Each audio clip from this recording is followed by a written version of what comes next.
Are you a podcaster? Maybe you've got that big idea and you're looking for a network to join. The multi-award-winning Ozcast Network can get your content to eyes and ears all over the world. Join now for the first month free, and you could be featuring this sound at the beginning of your podcast. Ozcast. Simply head to ozcastnetwork.com for details. Boys, there's been a very cheeky survey come out which has come out to find out which country in the world is the most promiscuous. Yes, so this is a worldwide study. I find these studies so funny. It's a classic one that we talk about on the show where it's like, imagine being the research team doing this one, being paid to find out which country gets dirty under the sheets the most. Like, imagine being paid for that research project. Yeah, it's an interesting one. And once again, there's a lot of other things that we could be studying, but here we are. Just a bunch of scientists with porn star mows and clipboards. Project Bump Ugly. Love it. So there's been a worldwide study and it's looked at 45 countries' sexual habits and gave a global promiscuity index score. So it weighed up factors like the number of sexual partners, the rate of STDs, and the attitudes that we have towards sessions in general. Yeah. So with that said, I'm going to go through the top 5 most promiscuous countries in the world, all right? All right. So number 5, New Zealand. Oh, yeah. Number 4, Chile. Number 3, Greece. Number 2, Brazil. And number 1, Australia. Wow. Hey, well done, guys. Get it in, ya. Aussie, Aussie, Aussie. Hey, a lot of spots with big populations. Can you imagine if it was like Vatican City was in there? Population like 20,000 people. Jeez, they get down and dirty the old popes. A huge factor of this, the reason why, obviously, like I said, it weighed up different factors, but one of them was the amount of partners that we've had, right? Yeah. So we've got the top 3. So New Zealand came in at number 3 with an average amount of 13.2 partners. Yeah. Australia was actually number 2 for this, and they were at 13.3 partners. Okay. And Turkey being 14.5 partners. Wow, there you go. But Australia at 13.3. Now, I mean, I hate to say it, but what's your number? I'll say I'm like dead on the average there. Okay. Minus the 0.3. I don't know how I achieved that. Maybe I'll just wrap it up early next time. Yeah, I don't want to say. I don't want to say. Higher than the average, would you say? Just a touch. Just a little bit? Yeah, my parents listen to this show. So. Yeah, oh, you wouldn't want mum and dad knowing that you do that, would I they? also don't know the exact number. I've just got a ballpark figure in my mind. But it'd be above 70. Wow. Rash cream stocks went up when you were born. God. Yeah. Okay. I worked in a pub for a long time. It's all right. You don't need to justify it. It's fine. Like, everyone has their own experiences in life, Tom. Don't stress. But you are very brave for bringing this out on air. And I want our Fresh fam to get involved as well. We've opened up the text line here, Fresh fam. What's your number? If I can say it, you can too. How about yourself, Davo? Oh, I almost got away with it, didn't I? I saw you go a little silent. I was hoping we'd just skip on through. But yes, no, okay, so mine would be just below average, I'd say. There you go. Cool. There, you've heard ours, Adelaide. Let us hear yours. Hey, the Fresh fam, like you said, Davo, it is varying. There are a lot of different answers in terms of how many people. Yeah, got a text in here. Hubby is my one and only. That's sweet as. That is... It's cute. It's nice. The way Good on you him. said that didn't sound like It does. sweet and wholesome. It was like, yeah, sweet as. Sounded kind of dirty. It's like, oh yeah, they must be pretty good. What about another one here? It says, morning guys, I'm 52, married my high school sweetheart, still together, only been with the one partner. Might be the one of the only blokes that can say that. True. True. There you go. Someone else said, morning, we'll like to say I'm well above average. Thanks for cueing the music back. Whoa. I'm well above average. I can say that I've chalked up 10 mothers in my lifetime from Dave. Chalked up 10 mothers. You can tell Dave did not want to stay anonymous. He is all for the brag. I have to let people know. Dave has a T-shirt with that written on it. Hey, we're going to cross over to Cara in Glenelg North. Cara, you call up with plenty of Ripper stories. What's your story here? What's your number? Oh, well, look, I was a raver in the 90s. So my number was about 50 in 2001, and that's when I stopped counting. Bloody hell, Cara, I love you. So, Cara, are you married? Are you seeing anyone now? What's the go? I'm seeing someone now, but no, I never got married. I haven't got time for that. No, she's a busy lady, Keep clearly. Always safe, always consensual, always healthy. I'm a very healthy person in that regard, but yeah, you just exactly right. Absolutely get it, Queen. I love your work. Good stuff, Cara. Thanks for getting involved as always. No worries. It's got a bit quiet. So, there it is. There's my soundtrack. Hey, we got Kim on the line. Kim, what's your number? Mate, I had this conversation the other day with a friend of mine, and curiosity killed the cat, they say. So I sat down, pen to paper, and wrote down all the names. Yeah. And the number's 87. Wow. How long did it take you to recall all 87? It took me about 3 weeks. Yeah. And I do believe I've missed a few. Yeah, okay. Oh, right. So 87's a real loose number. No pun intended. It is very, yeah. Hey, I love that. I love that it'll just come to your head randomly as well. You could be doing anything. You could be at the supermarket and be like, oh, yeah, I remember that girl. So keep counting. I will do. Yeah, good on you, Kim. You're listening to Davo, Tom and Callum, the podcast. It's so bizarre when you see which celebrities are friends and, which ones hang out that you don't realise. And this one takes the cake. So at a charity event recently, it was for the Best Night of Your Life 2 show, and it was a charity event for Cancer for College, so very good cause. But Snoop Dogg was there. Love Snoop Dogg. And love him too. And he got entangled with two big names in comedy movies. John C. Reilly and Will Ferrell were there. And it was a bizarre thing because it was actually Snoop Dogg's birthday. So amidst like the charity kind of event, they thought they'd wheel out a big cake for him. Yeah. So John C. Reilly and Will Ferrell, obviously the two dudes from Step Brothers. Yeah, I was going to say, you Talladega might need Nights.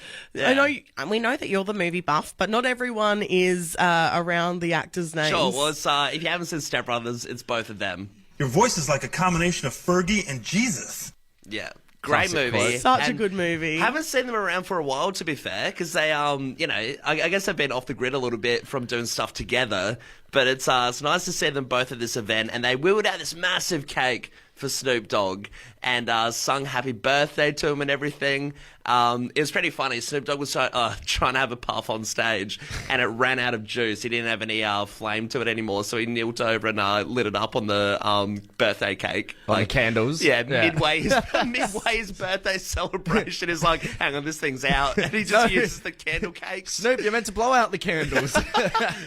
So what brought these two iconic stepbrothers back together after, 15 years? Well, pretty much they're doing this charity event, and I guess they wanted to take the opportunity to not only do the birthday thing, but they also wanted to hop on stage and do an iconic song from the Step Brothers movie. Boasting hoes. I got a head, look at my boasting hoes. The Nina of a piece of Santa Maria. That's about as much as we can play, and even that's risque. But yeah, they got Snoop Dogg to perform their classic Prestige Worldwide hit from the movie. That's it, they're back. Prestige Worldwide is back. And if you haven't seen it, check it out online because it is a pretty cool video if you do love the movie to see them perform it with Snoop Dogg. Obviously one of Snoop Dogg's favourite movies as well, apparently. So he got the best birthday of his life. You'd be sitting there laughing his head off watching that. You're gonna need a bigger podcast. Davo, Tom and Callum, the podcast. I've stumbled across a video on Instagram recently, and I mean, it's a strange one because I think this is going to be a pretty polarizing view for a lot of people, especially you, Dave. Oh, okay, interesting. I'll play out the full clip for you now, and you just tell me what you think. Oh, here we go.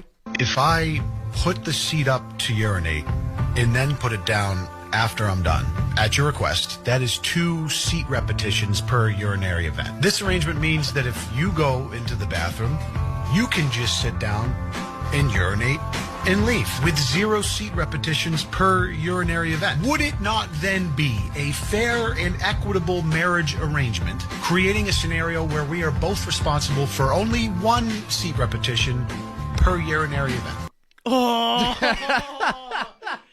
I've got heaps to say, but we'll keep it quite simple, won't we? The man's How used, petty is this man? I wouldn't say it's petty. The man is a man of logic, and he's come to the conclusion, hey, we can have the same amount of movements when we use the toilet seat as opposed to guys putting it down and putting it up.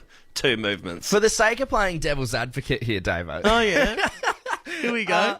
I think, if you're a guest in someone's home, right? Nah, you can't leave the seat up. If you're in a public setting, you can't leave the seat up. But if you're in your own private home and you do live with your partner in a relationship, then I think he is hitting a few fair points here. I like how you said, you wouldn't be able to slide this one out at someone else's house. Can you imagine at a dinner party?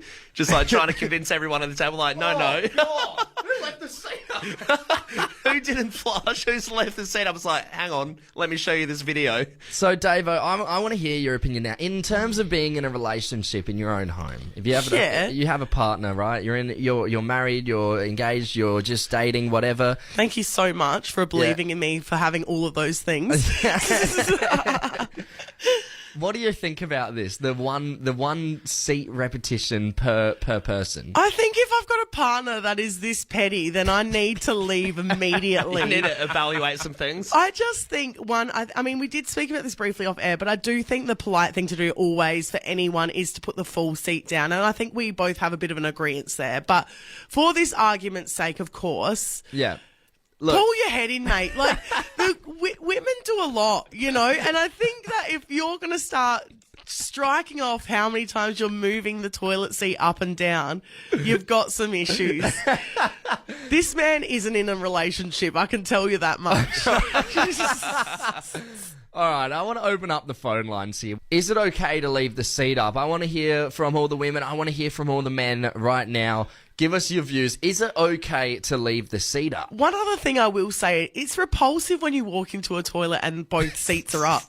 It's not, no one wants to see that. Yeah, it's not great. It's not great. Exactly. But I mean, if you do want to text in, of course, you might have the same opinion as Davo and think, hey, this is all just completely stupid. Just ladies, rise up. It's a toilet seat. This is absolutely blown up and plenty of people getting involved. And I got to say, everyone's sort of on the one side of, hey, just put it down. People saying both the seat and lid needs to be down. It's common courtesy. Another person saying it's just basic hygiene. Yeah. There's a lot of different opinions going around here. Absolutely. And like I said, when you walk into a bathroom and both seats are up, it is confronting. It looks horrendous. We are going to go to the phone lines now. We're going to Golden Grove. We've got Rebecca on the line. Rebecca, what's your opinion? Is it okay to leave the seat up? Oh, never, ever. It doesn't matter whether you're male or female. You are an animal if you flush the toilet with the lid up. That is, yuck. What would the reception be if, someone's come to your house as a guest and they've left it up? Would you confront them, or would it just be something you think about and attach to their name for their whole life? No, I wouldn't say anything, but I would secretly think, oh, you're an animal. You're secretly judging. Yeah, exactly. It's just gross. Yeah. If people knew the lid up, flushing, you are covering the whole room and yourself with God knows what. Nah. That's disgusting. But Rebecca, what do you reckon of this bloke in the video? He's talking about how, equality and having the two seats up and down. Like, it is outrageous, right? No, I don't think so, because I've got a 25-year-old son that was kind of his argument, but I like the lid down. So I would say it's fair. I would tell him it's fair. If you put the lid down, it's fair. Everybody's got to lift something up. That's true. That's true. I love that it was a family discussion, though. Family meeting over the toilet seat. Already come up. And your 25-year-old son sounds like a catch. Hey, thanks so much for getting involved, Rebecca. We appreciate it. No worries. Cheers. Yeah. Hey, we've got Elise from Paralawi. Elise, what's your opinion on the matter? Oh, look, I must be an animal by the sounds of it, because we don't even shut the lid, mate. Oh, yeah. No, I put it down when I sit down, and he puts it up when he's got to go, but shutting the lid almost never happens. Yeah, right. So is that out of like? I love that you're feeling the shame this morning, babe. Elise, is it Is just what like it is it a forgetful thing why he won't put the lid down, or does he just not really care? Oh, it's never been a conversation. We've never. Yeah. It's never been something we've thought about. I've never gone in, got angry. I've got to put it down, and I've never heard him complain about having to put it up. But Do you reckon I there mean, will be almost 15 years married, we're doing all right. do you reckon there will be a conversation now or nah? Nah, can't be bothered. Yeah, good on you. She's given up. 15 years married. It sounds like that's the secret to love. Leave the toilet seat up. Yeah, yeah, it's good. I mean, I got 2 boys to compete with. It's almost it's really a non-issue for us. It's an uphill battle. Who knows? Yeah, good on you, Elise. Yeah. Thanks for getting involved. Cheers. Hey, we've got actually someone from the male party joining us, Jordan from Trot Park. Jordan, what do you think on this matter? Is it okay to leave the seat up? Oh, never. No, Never? I don't understand why people would want to leave the seat up. First of all, if you're in a bathroom that includes a toilet, then you're going to get fecal matter on your toothbrush. Oh, I mean, that's just plain and simple, isn't it? What a way to wake up. Graphic, isn't it? But it's the hard truth. Exactly. Right. I can teach my son when he was 3 starting to use the toilet to put the toilet seat down. I'm pretty sure everyone else can do it. Yeah, good on you, Jordan. good point. Thanks for getting involved, mate. We appreciate it. That man's a catch. You No hear problem. that? Do you hear that, boys? Yeah, we heard it. You're listening to Davo, Tom and Callum, the podcast. Guys, I need to have a chat to you about politics. And I know we steer clear of politics on this show, but we don't steer clear of these politicians. Oh, wonderful. Let's get ripped into it. Let's go. So, Italian Prime Minister Giorgia Meloni on Friday announced she's separating from her partner, Andrea Giambruno. Now, this guy, he's a television presenter. She's a PM. They're like this power couple. They've been together for about 10 years. And now they have decided to split. And even though they have a daughter together and everything...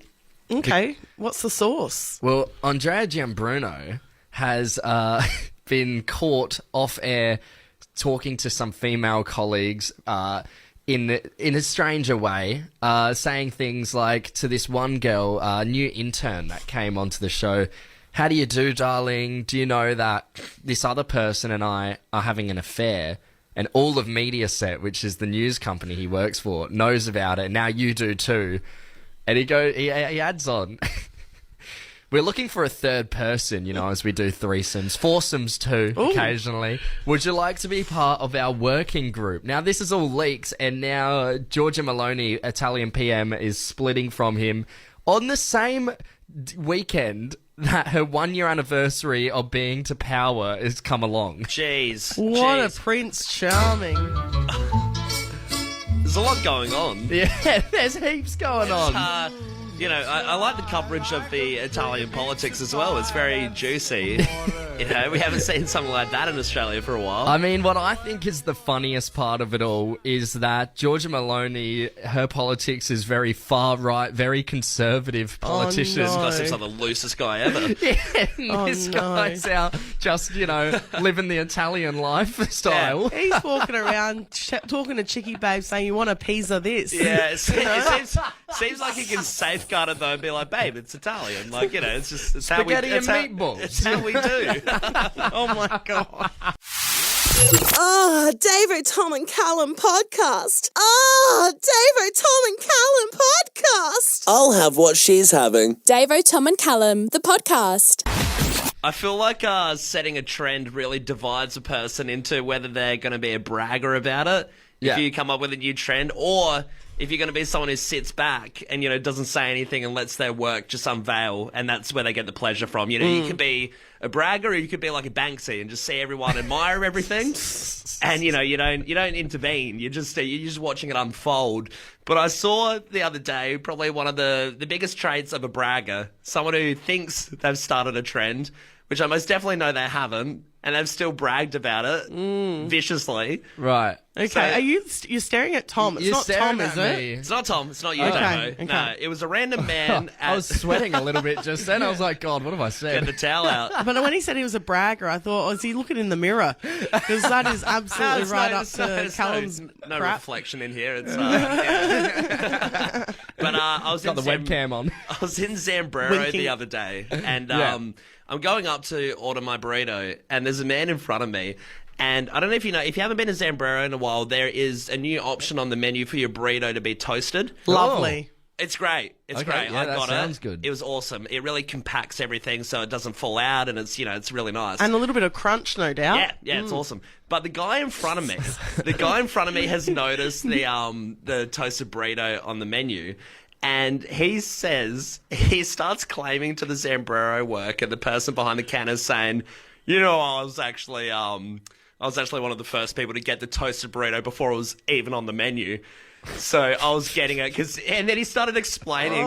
He starts explaining to the Zambrero worker, being like, "Hey, I'd always get the toasted burrito before it was even on the menu. It was just like a bit of a cheat code thing that you could ask for, but no one really knew about it. And he was the first person in his friend group to do it." Oh my God, my eyes have just rolled out of my head. Oh, the worker hated him. Yeah, it was I bet. real dry conversation.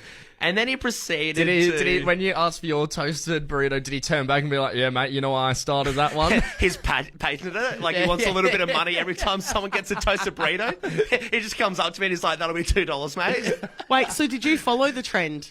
So I got the toasted burrito out of what he was saying about it, and no. it was great. But it was funny because he also proceeded not only to claim that he was one of the revolutionists for the toasted burrito, but also the crushed corn chips. Because, of course, Oh, back my in the God. day... Please. Back in the day, crushed corn chips weren't on the menu either. And Yeah. that was also like an underground sort of switcheroo thing where you could just be like, "Hey," it feels like it's illegal. You're just like, "Hey, do you mind putting the crushed corn chips on?" Yeah. And the Zambrero workers would do it. But now it's actually on the menu, just like the toasted burrito. But this guy in front of me is claiming he was the trendsetter for both. Yeah, right. Did you set a trend? And this is a brag-free zone. You can brag about whatever trend you've started, and there will be no judgment. Like, this is it, man. That was caught in Zambrero by Callum. we are allowing you to brag. I mean, this Yeah. man just sounds extra crazy, doesn't he? Yeah. Plenty more trendsetters on the text line right now. We got somebody texting in saying, "I made the Gigi Hadid vodka pasta trend a thing in Adelaide." Can't say I've heard of it, so can't be that good of a trend. Someone else said, "I pioneered the use of the word slay in my office." Yeah. Okay. And someone else has sent in a text saying, "I liked Fred again way before you all did." Yeah, it's a good one. There's Like we always said- someone. Like we said, music is a huge one to want to Yeah. claim you heard them before anyone else. I love this one. I've been wearing Crocs for 8 years, and now the Instagram people are rocking them with socks, and now it's cool after all these years of criticism. Jeez, I mean, is that something to brag about? You've been wearing Crocs for 8 years. I know it's Croctober, but come on. Croctober? Yeah, Croctober. Sorry? They're slashing deals and stuff over there. Oh, Hey, we're going to go to West not Croydon. sponsored. Not sponsored. Please don't sponsor us. We're going to go to West Croydon. We got Jess on the line. Jess, good morning to you. Did you set a trend? Good morning. I thought I did when I was 7 years old. I thought I was the pioneer of Casual Clothes Day at school. Casual clothes. So why did you Yes. think that? Because I thought it hadn't been done before me, and it was the first idea for raising some money. So I dressed up as a Christmas tree for our first casual clothes because it was around Christmas time. And I had never done casual clothes before, and I thought that was it. I came up with this brilliant idea, and everyone loved it because you got to wear casual clothes. Was this like you pitched it to the teachers and you're like, "I've got a bit of a mind-melting idea, hold your horses. Yes. This is going to be huge." A bit of a pioneer, yes, beyond my years. So, Jess, you were 7 when you did it. How old were you when you realised you weren't the person who pioneered Casual Clothes Day? I was brought down from my pedestal very early on in high school when I also pitched it and got laughed at mercilessly, thinking I believed. I've got this brand new idea? And they're like, we've been doing it for years. Hey, chuck it on your That was the end LinkedIn of bio. Yeah, if there's one place to not brag about starting a trend you didn't actually start, it's definitely early years of high school. Exactly. Good on you, Jess. Thanks for getting involved. Thank you. Bye. Cheers, bye. We're going to go to Prospect. We got Alicia on the line. Alicia, what trend did you start? Morning, guys. Look, I think I'm going to upset a few people here. All right. This is certainly not a trend that I have started, but whoever started the trend of wearing hoodies outside the house, they need a serious talking to. Yeah, right. So, you do own hoodie? No, I don't. No, I've got children that have hoodies, and that's absolutely fine. Are they but allowed? are not allowed to leave. No way. Okay, so you obviously have no problem with it indoors. It's just as soon as it's outdoors into the public and you're associated, that's the issue. Absolutely, Okay. yeah. I just cannot stand seeing people go shopping with them. I just think it is a home garment. Leave it at home. Yeah, geez, all right. Well, we've got to go to call out here in Adelaide. Who started the trend of wearing hoodies outside? Because Alicia from Prospect needs to have a word to you. Thanks, guys. Good on you, Alicia. You're listening to Davo, Tom and Callum, the podcast. So Britney Spears, she's been all over the news in recent years, of course. Obviously, the Free Britney movement was massive. We freed Britney, and hey, since looking at her Instagram lately, I'm wondering whether that was the right choice. No, it's good news that she was free, obviously, but she's back in the news because her memoir, The Woman in Me, is due out actually in Australia tomorrow. Oh, wow. Okay. Well, yeah. Now, she's revealing lots in this book, you know, and you can see it plastered all over the Daily Mail. There's plenty of little headlines, but one that struck my fancy this morning is that in this book, she reveals that she actually auditioned and was very close to being cast as Ali in The Notebook. And there's a bit of her audition What here. I did, I couldn't get you out of my mind, and then I'm at the line, and It's a little snip. Right, yeah. But yeah, she definitely, you know, the audition's not bad, actually. I was quite surprised to see her act quite well. I mean, it's so funny when you see those massive movies that, typically there are a lot of actors that go through it in the process, and to envision them in that position is pretty bizarre. Yeah, Tom, The Notebook's one of your favourite movies. Probably the favourite movie, to be honest with you. Right, in Yeah. front of Twilight. It's an interesting insight to Tom, Ross Holmes, everyone. Twilight's a guilty pleasure, not a favourite. Yeah, okay. But how would you feel if Britney Spears had taken Rachel McAdams' iconic role with Ryan Gosling? Yeah, look, I'm a big fan of Rachel McAdams, and I don't know, what was that, 2002 that clip's from when she was auditioning. I don't know if that era Britney was really ready for that, big of a drama role as Rachel McAdams' crush. I can tell you, she's not ready for it now either. There's no way. But no, she ended up turning it down, and she said it was a good thing because she goes into too much character acting, and she would have been acting like a 1940s lady running around the place, and not good. Imagine her next hit. Yeah, definitely. One of the big ones I remember reading about was DiCaprio would always take roles in Hollywood, and everyone was pretty much getting sloppy seconds to him after Titanic because he was so popular and so young. But one that DiCaprio turned down was American Psycho to play Patrick Bateman. Yeah, which went to okay. Christian Bale. So that would have been a whole nother mix of that movie. Well, DiCaprio and Bale had a thing where Bale would audition for one role and DiCaprio would audition for the same. One of them would always get it, and they'd never get the role that they wanted. Yeah, definitely. I think Bateman went for Titanic. Bale, sorry, yeah. Patrick Bateman doesn't exist, thank God. But Bale went for Titanic, and Yeah. it was this always mixed match between them, this rivalry. Yeah, I mean, even I love picturing these people in the roles that they were obviously gonna play. And George Clooney was actually going to play Ryan Gosling's role in The Really? Notebook. Jeez, imagine Britney Spears and George Clooney in Yeah, The Notebook. It wouldn't be my the favourite same. movie. No, certainly. Be a bit different. Sitcoms are another classic one as well. I remember seeing a bunch of audition tapes for The Office US. Seth Rogen was going to play a character in there. He did an Fun. audition. And then Jim Parsons, who plays Sheldon in The Big Bang Theory, was going for Jim's role in The Office US, like Jim and Pam. Yeah, which no. I think is the most heinous comparison. I think if you can imagine Sheldon Nah. in The Office as the cool dude. Jim needed to be the cutie, the heartthrob of The Office. One that kills me is John Travolta was going to play Forrest Gump. I bet if I think about it real hard, I could remember my first pair of shoes. Mama said they'd take me anywhere. I think he might be able to pull it off slightly. I just keep picturing him in that movie Hairspray in the mum outfit as Forrest Gump. We can't have it. What about, you told us off air, Vince Vaughn was going to go for the role of Joey in Friends. Imagine this guy. Hey, nice clothes, gentlemen. I didn't know the Salvation Army was having a sale. How you doing? Once again, I reckon he could do it. I have all faith in Vince Vaughn. Are you a podcaster? Maybe you've got that big idea and you're looking for a network to join.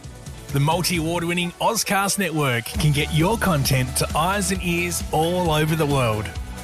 Join now for the first month free, and you could be featuring this sound at the beginning of your podcast. Ozcast. Simply head to ozcastnetwork.com for details.